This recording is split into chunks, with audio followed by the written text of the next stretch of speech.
আসসালামু আলাইকুম। প্রিয় দর্শক, অন্য মঞ্চের আলাপচারিতায় আপনাদের সকলকে আমন্ত্রণ জানাচ্ছি। নমস্কার, আমি তরুণ ঘোষ। আজকে অনেকগুলো খবর আছে, এবার খবরে ফিরি। এতদিন ধরে আমি যে চেঁচিয়ে যাচ্ছিলাম যে চিকেন স্নেকে সৈন্য সমাবেশ হচ্ছে এবং নানান রকম বর্ডার গার্ড সমস্ত রেডি করা হচ্ছে, ওখানে রাফাল উঠছে, ড্রোন উঠছে, যে এতদিন আপনারা কানে নেননি। আমায় যেভাবেই হোক আপনারা দেখে দিয়েছেন, এখন আপনাদের মিডিয়ার কানে জল ঢুকেছে। যদিও তাদের দোষ নেই, তাদের দোষ পুরোপুরি দেবো না, কারণ গভর্নমেন্ট লেভেল থেকে কোনো রকম এতে উচ্চবাচ্য করা হয়নি, কনফার্মেশন ছিল না, ফলে তারাই বা বলবে কি করে। ইন্ডিয়া গভর্নমেন্ট যদি কনফার্ম করতো তবে তো বলতো। আজকে ইন্ডিয়া গভর্নমেন্ট কনফার্ম করেছে, আজকে আমাদের এখানে বেরিয়েছে চিকেন থেকে সুরক্ষায় জোর পারস্পরিক সমন্বয়। আনন্দবাজারে বেরিয়েছে, বাঁদিকে দেখুন, ডান দিকে আপনার চিকেন স্টেকের ছবি সহ কোন কোন জায়গায় এইগুলো সৈন্যগুলোকে ব্যাপকভাবে মোতায়েন করা হয়েছে এবং ড্রোন ফোন ওড়ানো হচ্ছে। আমি খবরটা একটু পড়ছি, আপনারা একটুখানি শুনুন মন দিয়ে, তাহলে আপনারা বুঝতে পারবেন যে খবরের আপনার গভীরতা কতটা এবং তার ব্যাপকতা কতটা। কারণ যে মানে 7 কর্মদিবস এ করে দেওয়া হয়েছিল, তার সঙ্গে কিন্তু এই খবরের কিন্তু লিঙ্ক ওতপ্রোতভাবে জড়িত। আমি খবরটা আগে পড়ি। সাম্প্রতিক আবহে বাংলাদেশ সীমান্ত লাগোয়া চিকেন স্নেক এবং শিলিগুড়ি করিডোরকে সুরক্ষিত রাখতে জোর দেওয়া হলো বিভিন্ন বাহিনীর পারস্পরিক বোঝাপড়ায়। বাংলাদেশের সাম্প্রতিক পরিস্থিতি, দিল্লি বিস্ফোরণের প্রেক্ষিতে শনিবার শিলিগুড়িতে কেন্দ্রীয় গোয়েন্দা সংস্থার দপ্তরে একটি বৈঠকে বিভিন্ন বাহিনীর বৈঠকের সমন্বয় মজবুত করা নিয়ে আলোচনা হয়েছে। উত্তরবঙ্গ এবং সিকিমের দায়িত্বে থাকা সেনাবাহিনীর 33 কোরের এক শীর্ষ আধিকারিকের কথায় 33 কোরের নাম কিন্তু আমি বহুদিন ধরে বলছি। শীর্ষকর্তার কথায় বিভিন্ন বাহিনীর মধ্যে দেশের নিরাপত্তা সংক্রান্ত তথ্য আদান প্রদানের স্বার্থে নিয়মিতভাবে এই ধরনের বৈঠক হয়। তবে চিকেন স্নেকের গুরুত্বকে অক্ষত রাখতে প্রত্যেক বাহিনী নিজের মতো করে কাজ করলো, এবার সমন্বয় বৃদ্ধিতে জোর দেওয়া হচ্ছে। সংশ্লিষ্ট মহলের কথায় নিয়মিত বৈঠক হলেও বর্তমান পরিস্থিতিতে এই বৈঠকের বাড়তি গুরুত্ব রয়েছে। কারণ বাড়তি গুরুত্ব এই কারণে রয়েছে, কি কি করা হচ্ছে সেটা হচ্ছে বাড়তি গুরুত্ব। যেটা যুদ্ধ পরিস্থিতিতে যেগুলো করা হয় সেইগুলো করা হচ্ছে। এবারে বাকি খবরটুকু পড়ছি। শনিবার বৈঠকে সেনা, বায়ুসেনা, CISF, BSF, SSB, ITBP Indo Tibet battalion force, ITBP, police force, Indo battalion police force, আচ্ছা, কর্তারা উপস্থিত ছিলেন রাজ্য পুলিশ, রেল পুলিশের প্রতিনিধিরাও। ডাকা হয়েছিল বিভিন্ন পরিকাঠামো উন্নয়ন সংক্রান্ত সংস্থাকে। সূত্রের খবর, উত্তর দিনাজপুর থেকে জলপাইগুড়ি জেলার ফুলবাড়ি পর্যন্ত বিস্তৃত 22.5 কিলোমিটার দীর্ঘ চিকেন স্নেক এবং উত্তর দিনাজপুর থেকে কোচবিহার পর্যন্ত বিস্তৃত কয়েকশো কিলোমিটারের শিলিগুড়ি করিডোরের নিরাপত্তা বিভিন্ন দিক দিয়ে আলোচনা হয়েছে এই বৈঠকে। সীমান্তের ওপারে লালমনিরহাট এলাকায় বাংলাদেশ এয়ারবেসে চীনের বিমান ওঠানামার খবর ভারতীয় নিরাপত্তা সংস্থাগুলির কাছে এসেছে। আবার দিল্লি বিস্ফোরণে অভিযুক্তদের সঙ্গে যোগ থাকার সন্দেহে আইএনএ শিলিগুড়ি করিডোর লাগা এলাকার এক যুবককে জিজ্ঞাসাবাদ করেছে, তবে তদন্তের পরে তাকে সন্দেহের আওতা থেকে বাদ দেওয়া হয়েছে এবং ছেড়ে দেওয়া হয়েছে। তবে এলাকাটি এখনো গোয়েন্দাদের নজরে রয়েছে। এই পরিস্থিতিতে এবার শুনুন, এই পরিস্থিতিতে সীমান্তে বাছাই করা বিএসএফ চৌকিতে একজন করে অতিরিক্ত কমান্ডিং অফিসার পাঠানো হচ্ছে। একজন করে অতিরিক্ত অফিসারদের পাঠানো হচ্ছে। জলপাইগুড়ি, কোচবিহার, উত্তর দিনাজপুর সীমান্ত চৌকির সংখ্যা বাড়ানো হয়েছে। স্ট্র্যাটেজিক গুরুত্ব অনুযায়ী অস্থায়ী ক্যাম্প স্থাপন করে জওয়ানদের সংখ্যা বাড়িয়ে চৌকি এবং ক্যাম্পগুলির মধ্যে সমন্বয় রাখা হচ্ছে। চৌকি হচ্ছে আপনার, একটা হচ্ছে ক্যাম্প। ক্যাম্প হচ্ছে গিয়ে যত স্কুল বাড়ি আছে না, এখন তো আমাদের সব ছুটি পড়ে গেছে, সব পরীক্ষা হয়ে গেছে, সব ছুটি পড়ে গেছে। স্কুল বাড়িগুলোকে দখল করা হয়েছে, হসপিটালগুলোকে আন্ডারে নিয়ে নেওয়া হয়েছে, এবং আর চৌকি যেগুলো আছে, যেগুলো বর্ডার পোস্ট যেগুলো আছে, সেগুলোকে সমন্বয় রাখা হচ্ছে, তাদের সঙ্গে সমন্বয় করা হচ্ছে। এই কাজের নজরদারিতে বিএসএফ এর পাশে থাকছে বিভিন্ন নিরাপত্তা বাহিনী এবং সেনাও। কাঁটাতারবিহীন অঞ্চলে নজরদারি বাড়ানোর কথা বলা হয়েছে। পাশাপাশি সীমান্তবর্তী এলাকায় যাতায়াতের ব্যবস্থা মসৃণ রাখার গুরুত্ব আরোপ করা হয়েছে, যেটাই বলছিলেন যে সমস্ত রোড ইনফ্রাস্ট্রাকচার তৈরি হয়ে গেছে, এতদিন ধরে আমি যেটা বলে আসছিলাম। জলপাইগুড়ি, কোচবিহার, দিনাজপুরের প্রতিটি সীমান্ত থেকে বাকি সীমান্তে যাওয়ার রাস্তার পরিকাঠামো একদম ঠিকঠাক করে দেওয়া হয়েছে। সেই সঙ্গে স্থানীয় সাংসদ, প্রতিনিধিদের সঙ্গে আলোচনা করে বিভিন্ন পরিস্থিতির মূল্যায়ন করা হচ্ছে। এই যে স্থানীয়, এই যে এমএলএ, তারপর আপনার পুরসভার যে পুরপিতা আছে, তাদের সঙ্গে আলোচনা করে স্থানীয় স্কুল যেগুলো আছে, তারপরে হাসপাতাল যেগুলো আছে, নার্সিংহোম যেগুলো আছে, সেগুলো সেখানকার রোগী অন্যত্র সরিয়ে নিয়ে গিয়ে অন্যত্র ব্যবস্থা করা, এবং তাদের প্রপার ট্রিটমেন্টে যেন কোনো অসুবিধে না হয়, গোলাগুলি চললে যাতে তারা কোনো ক্ষতিগ্রস্ত না হয়, তার জন্য এই ব্যবস্থা করা হচ্ছে। ওখানে সমস্ত হসপিটালগুলোর দখল নিয়ে নিচ্ছে মিলিটারি ডাক্তাররা। এখন এই যে স্কুল, সেখানে যে আপনার এত সেনা করা হচ্ছে, ক্যাম্প করা হচ্ছে, কেন? একটা একটা সেনা তো ওখানে রয়েছে, এবার সেনা আস্তানা আবার করা হচ্ছে কেন? আস্তানা করা হচ্ছে এই কারণে যে যখন সেনা শর্ট পড়বে, তখন এখান থেকে ধরুন একটা সেনা ঢুকলো, খালি হলো, আস্তানা থেকে আরো কিছু সেনা গেল, গিয়ে ওখানে আবার দাঁড়ালো, আবার ওরা এগুলো, আবার পেছন দিয়ে আরো গেল, এই করতে আবার আহত হতে পারে, তাই চিকিৎসা করতে হবে দ্রুত। যার জন্য রোড ইনফ্রাস্ট্রাকচার রেডি করে ফেলা হয়েছে। আমি যেটা বলেছিলাম, পুরো সীমান্ত জুড়ে ইনফ্রাস্ট্রাকচার রেডি করে ফেলা হয়েছে, গাড়ি নিয়ে পুরোটা আপনার যাওয়া যাবে। এটা হচ্ছে আপনার ও 7 দিন, একটা সিনেমা বেরিয়েছিল আমাদের এখানে, ও 7 দিন, অনিল কাপুরের। তা ও 7 দিনের মতো কর্মদিবস তো শেষ হয়ে আসছে। কর্মদিবস যত শেষ হয়ে আসছে, তত এখানে চরম উত্তেজনা বাড়ছে। আমি শুনছি নাকি ওই আসাম, কি বলতে, পাকিস্তান থেকে নাকি রাইফেল টাইফেল সব আনা হয়েছে। আরে ড্রোন যখন পড়বে 2220 কিলোমিটার স্পিডে পড়বে, রাইফেলে তাক করতে করতে তো ড্রোন উড়িয়ে দেবে। রাইফেল দিয়ে কি আর যুদ্ধ হয় আজকের দিনে? আজকের দিনে যুদ্ধ হয় একবার টেকনোলজি দিয়ে, সুইচ টিপে যুদ্ধ হয়।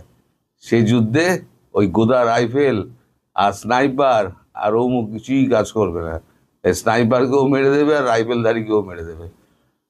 তো যে আরো একটা গুরুত্বপূর্ণ ঘটনা ঘটেছে, যেটা হচ্ছে মঙ্গলবার ভোর রাতে উলফা আই এর মেজর জেনারেল অরুণ উদয় দাহেরা, একে আসামের জঙ্গল থেকে আমার সিকিউরিটি ফোর্স একে অ্যারেস্ট করেছে। এই উলফা আইয়ের একজন টপ লিডার ছিল, এবং তারপরে সে স্বীকার করেছে বাংলাদেশের সঙ্গে তার যোগ, বাংলাদেশ সীমান্ত কোথা থেকে তাদের অস্ত্র আসে সেই সমস্ত জায়গাও সে দেখিয়ে দিয়েছে। ফলে সেই জায়গাগুলোকে সিকিওর করা হয়েছে।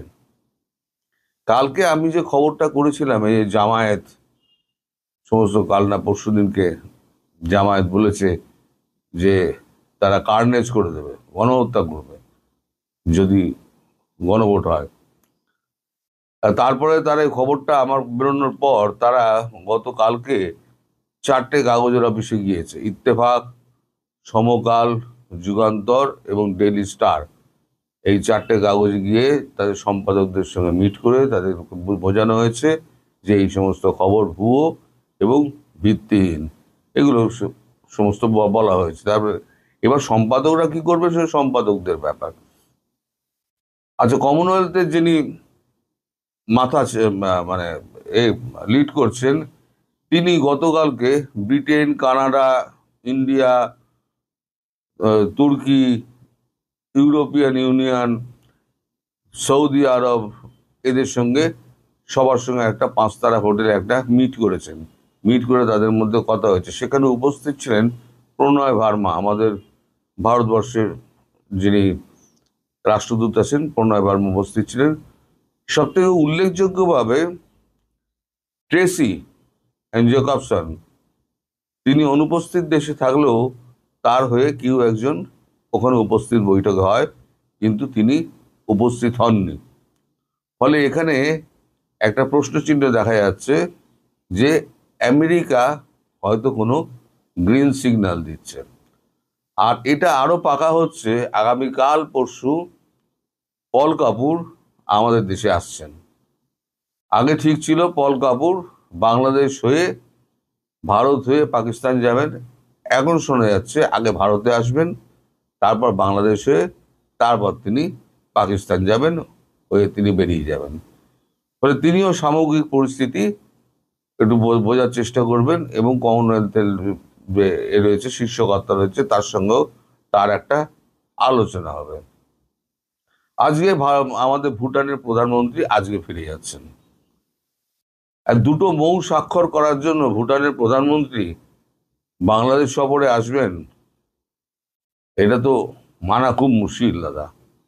ভুটানের যে কোনো মন্ত্রী বা যে কোনো সচিব এসে ওই দুটো মৌ স্বাক্ষর করে দিয়ে চলে যেত। আসলে মৌ স্বাক্ষর যেটা হচ্ছে সেটা হচ্ছে সামনের দিকে একটা ফেস অফ দ্য ফ্যান। এখন পেছনে যে গল্পটা হচ্ছে সেটা হচ্ছে ভারতবর্ষের সতর্ক বাহিনী, কারণ সতর্ক বাণী, যেহেতু 7 কর্মদিবস শেষ হচ্ছে, এদিকে সেনাবাহিনী তোড়জোড় করছে, স্কুল ফাঁকা হচ্ছে, হসপিটাল ফাঁকা হচ্ছে, ক্যাম্প বাড়ানো হচ্ছে, প্রত্যেকটা ক্যাম্পে একটা করে মানে কমান্ডিং অফিসার, যাদের নেতৃত্বে আর কি থাকে, আর কমান্ডিং অফিসার যা বলবে কমান্ড তাই শুনবে। একদম কমান্ডিং অফিসারের নেতৃত্বেই কিন্তু সমস্ত কিছু হয়। এটা আপনাদের দেশের সেনাবাহিনীও এটা জানে। আপনাদের 26 অক্ষরের ওই ল্যাজমোটা ছিল না, আসিফ মামু, সজীব ভুঁইয়া, আমি বলেছিলাম তিনি দুবাই যাচ্ছেন। প্রকাশ পেয়েছে তিনি দুবাইতে দুটো মোবাইল শোরুম কিনেছেন, সম্ভবত 23 কোটি টাকা দিয়ে দুটো মোবাইল শোরুম কিনেছেন।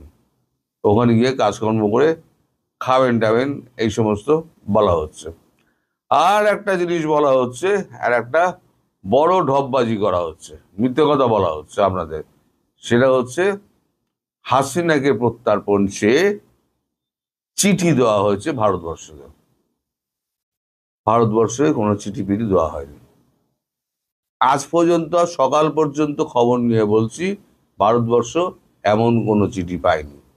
আর একটা জিনিস আপনারা খেয়াল করুন, যেদিকে এই চিঠি দেওয়ার কথা বলে, সেদিনকে ছিল কি, সরি, সেদিনকে ছিল কি শুক্রবার, আপনার ছুটির দিন। আবার ওই দিনকেই ভোরবেলা ভূমিকম্প হয়েছে।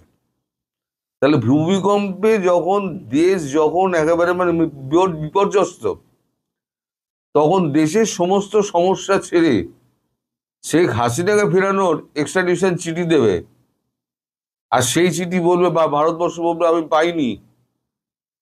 আগে তো প্রাপ্তি স্বীকার করেছিল, এখন তো প্রাপ্তি স্বীকার করবে তো, হ্যাঁ চিঠিটা পেয়েছি, চিঠির উত্তর দিল কি দিল না তো পরের কথা।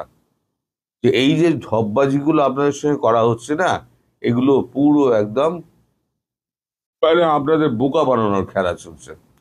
এই বোকা বানানোর খেলা থেকে আপনারা বেরিয়ে আসুন। এই সরকারের কিছু নেই, হাড় মাংস গলে গলে পড়ে যাচ্ছে। এখন চারদিক দিয়ে বলেছি না, চারদিক দিয়ে ইউনূস এখন ঘেরাটোপে পড়ে গেছে।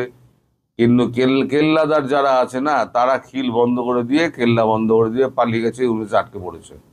বিএনপি যেতে দেবে না, জামাত যেতে দেবে না, এনসিপি যেতে দেবে না, আর বেরোতে পারলে আওয়ামী লীগ দিয়ে ধরতে পারে, তারা তো পিটিয়ে লাশ করে দেবে। ফলে এখন আপনাদের এই যে উপদেষ্টা প্রধান যিনি আছেন মোহাম্মদ ইউনূস, তিনি খুব বিকায়দায় পড়ে গেছেন। আর এখন কয়েকটা দিন হয়তো বাকি আছে, তারপর যে কোনো দিন আপনার টপাটপ টপাটপ টপাটপ করতে শুরু করবে।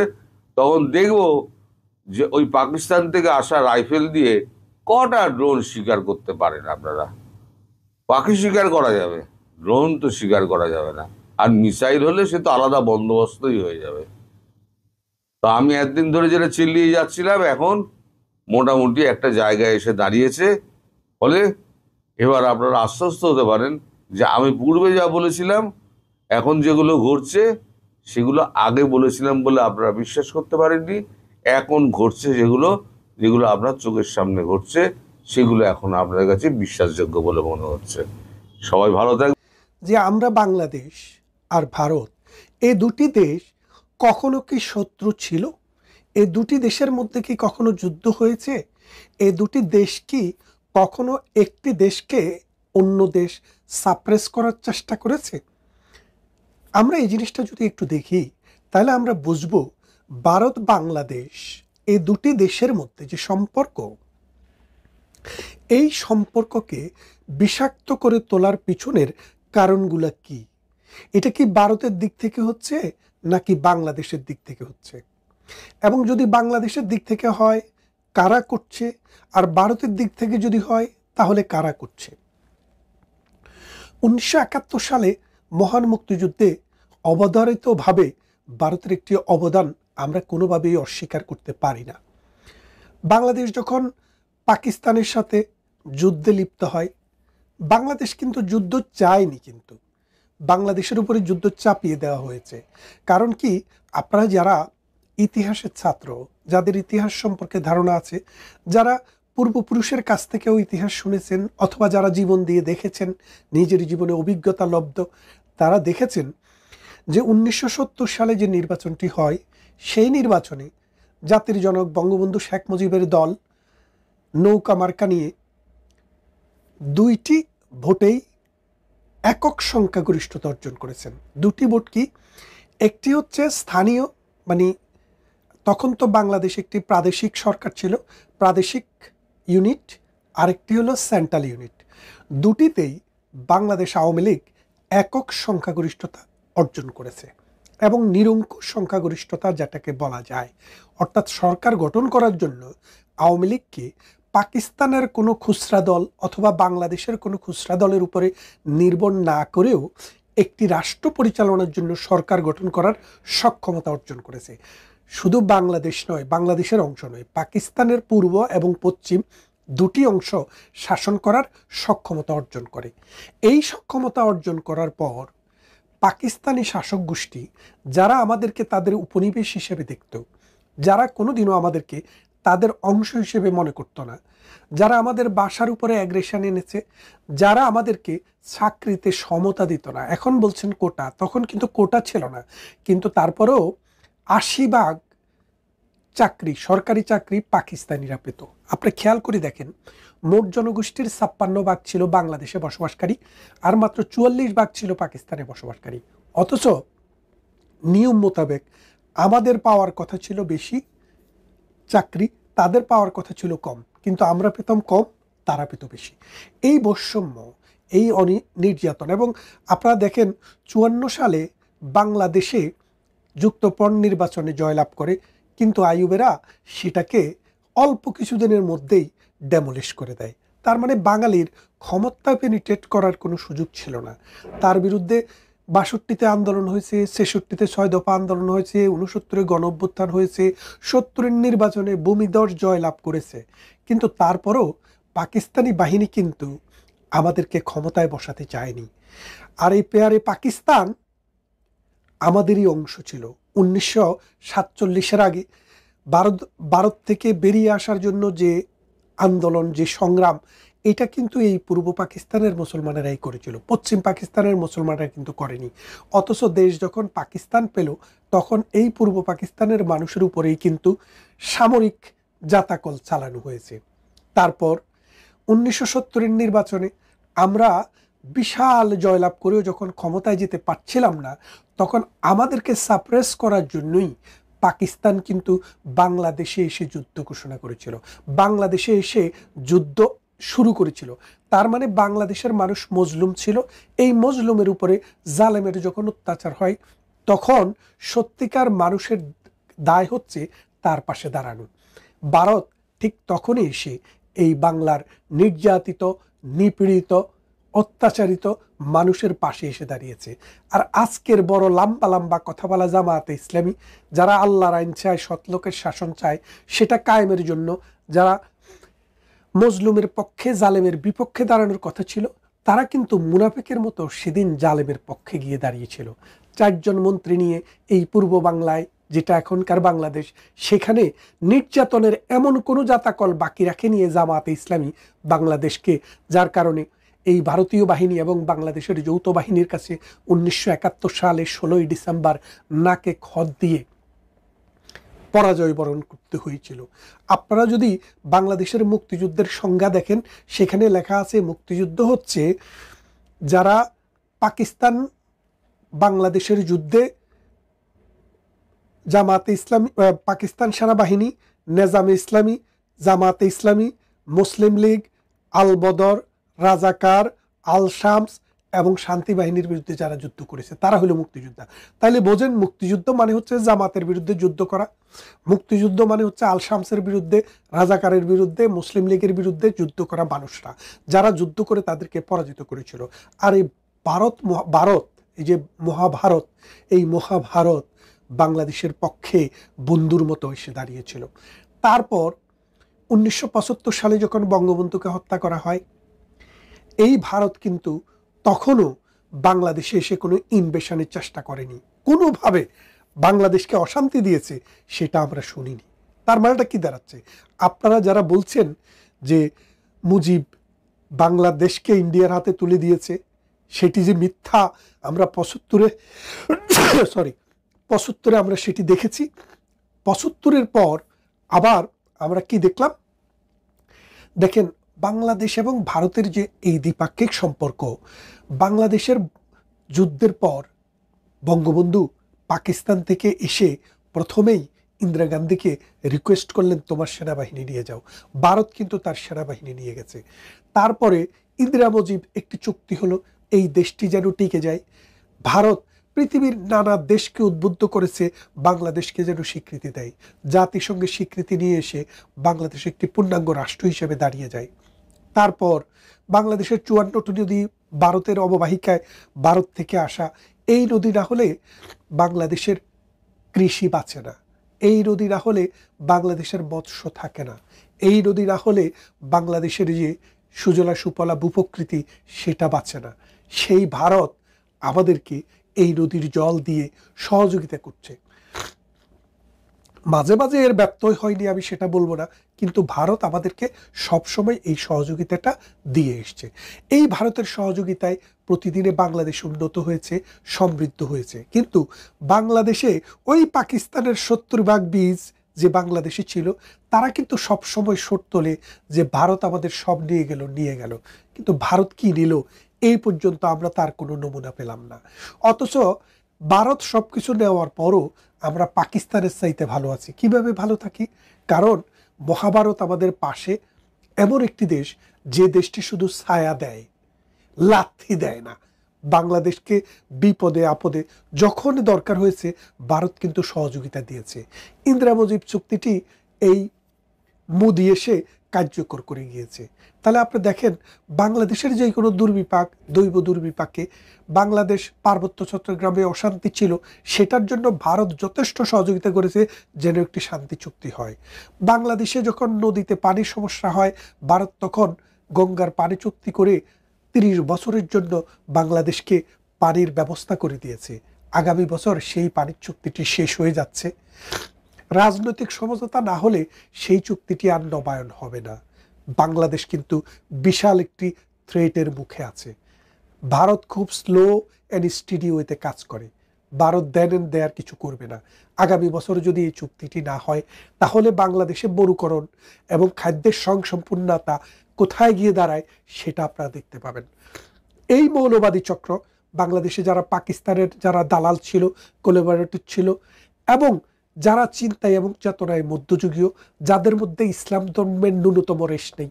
আমরা 71-এ দেখেছি তারা আমাদের নারীদেরকে কিভাবে ধর্ষণ করেছে, কিভাবে অত্যাচার নির্যাতন এক মুসলমান আরেক মুসলমানের উপরে করেছে। ইন্ডিয়া তার 1000 ভাগের 1 ভাগও কোনোদিন আমাদেরকে দেখায় নাই। অথচ এই মৌলবী, এই মোল্লা, এই ধর্মন্ধ, এই সাম্প্রদায়িক শক্তি সব সময় ভারত বিরোধী একটা বীজ বপন করে। প্রধানমন্ত্রী শেখ হাসিনার যে ভুলটি সবচেয়ে বড় ছিল, বাংলাদেশে অলিতে গলিতে আনাসে কানাসে মাদ্রাসা দিয়ে প্রত্যেকটা মাদ্রাসা থেকে মৌলবাদী উৎপাদন করে তার নিজের কবর রচনা করেছেন। আমরা বুদ্ধিভিত্তিক চিন্তা চেতনার মানুষেরা বহুবার বলেছি এই মাদ্রাসাকে কন্ট্রোল করতে হবে। আপনারা মেজবা কামালের একটি বক্তৃতা দেখে থাকবেন, 10 বছর আগে তিনি বলেছেন যে ঢাকা বিশ্ববিদ্যালয় একটি উচ্চতর মাদ্রাসায় পরিণত হয়েছে, এটার পরিণতি খুব ভয়াবহ হবে। সেই পরিণতি প্রধানমন্ত্রী শেখ হাসিনা দেখেছেন। তিনি কবিতার ভাষায় বলতেছেন, আপনি যদি কবিতা শুনতে ভালো না বাসেন, সমুদ্রের গর্জন শুনবেন। আমরা কবিতা শুনতে ভালোবাসি নাই, তাই আমরা সমুদ্রের গর্জন শুনেছি।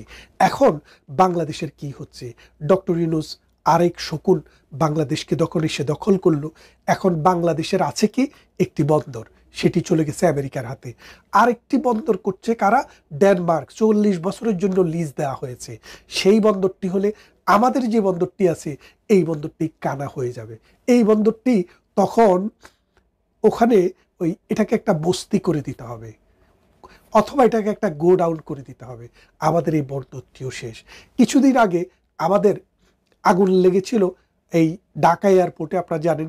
সেই আগুন লাগার পিছনের কারণও আমরা বুঝতে পেরেছি। সেই আগুন লাগার পিছনের কারণ হচ্ছে এই এয়ারপোর্টটিকেও বিদেশিদের হাতে তুলে দেওয়ার আরেকটি চক্রান্ত। এইভাবে নানানভাবে আমরা আমাদের স্বার্থকে ডক্টর ইউনূসকে ব্যবহার করে বিদেশিরা নিয়ে যাচ্ছে। বাংলাদেশের সার্বভৌমত্ব বলে এখন আর কিছু থাকবে না।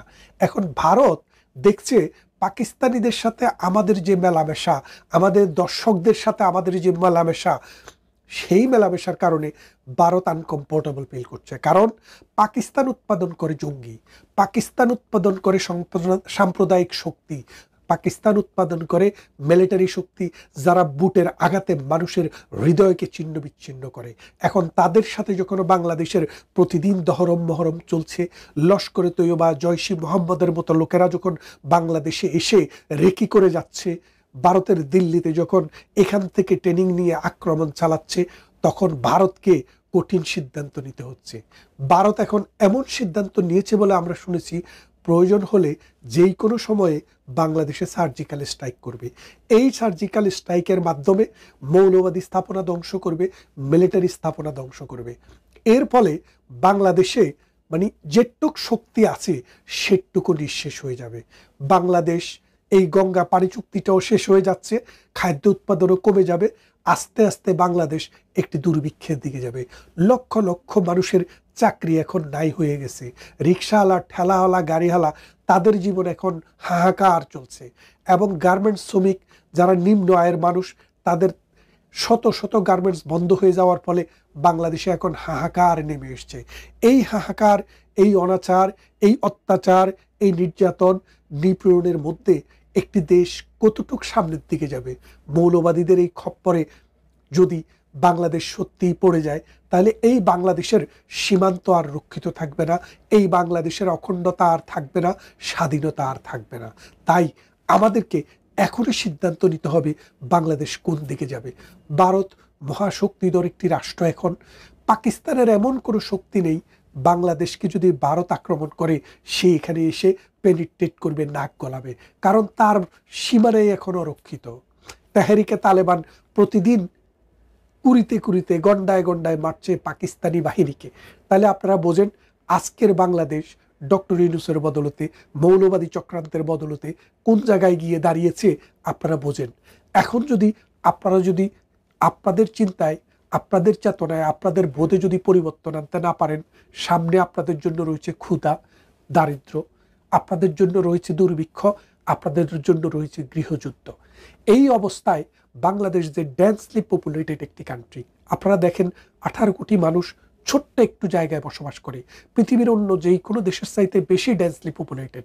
সেই জায়গাটি আজকে এই ডক্টর ইউনূস যেভাবে নিয়ে যাচ্ছে বাংলাদেশের মানুষকে, সবাইকে ঋণগ্রস্ত করার জন্য, গ্রামীণ ব্যাংকের গ্রাহক করার জন্য, সবাইকে ফকিন্নি বানিয়ে গ্রামীণ ব্যাংকের গ্রাহক করার জন্য ডক্টর ইউনূস যেখানে আপনাদেরকে নিয়ে যাচ্ছে, সেখান থেকে আপনারা ফিরে আসতে পারবেন না যদি না এখন সচেতন হই আমরা। তাহলে দেখেন যে ভারত কতদিন সহ্য করবে? বাংলাদেশে তার নিঃশ্বাস ফেলবে নাগিনীর মতো তার চারদিক দিয়ে, তার বিশাল এই সীমানা জুড়ে। তাহলে ভারতকে উদ্যোগ নিতে হবে। সেই উদ্যোগে বাংলাদেশে যদি একটি যুদ্ধ অবস্থা তৈরি হয়, উৎপাদন ব্যাহত হবে, বৈদেশিক সম্পর্ক নষ্ট হবে, মানুষ দরিদ্র থেকে দরিদ্রতর হবে, আর এর ফলশ্রুতিতে এটা হবে সোমালিয়া, এটা হবে রুয়ান্ডা, এটা হবে আফগানিস্তান, এটা হবে লিবিয়া, সিরিয়া। এই অবস্থায় আমরা কি আলিঙ্গন করব, নাকি ডক্টর ইউনূসের মতো এই বিশ্ব বাটপারকে আমরা শিক্ষা দেব? সেই সিদ্ধান্ত আমাদেরকেই নিতে হবে। মহাভারত আগেও আমাদের সাথে ছিল, ভবিষ্যতেও আমাদের সাথে থাকবে বলে আমরা বিশ্বাস করি। কারণ প্রগতিশীল অসাম্প্রদায়িক চেতনার গণতান্ত্রিক মানসিকতার যে বলয়, সে বলয়, বুদ্ধিভিত্তিক শ্রেণীর যে বলয়, সে বলয়ের সাথে মহাভারত সবসময় ছিল, ভবিষ্যতেও থাকবে।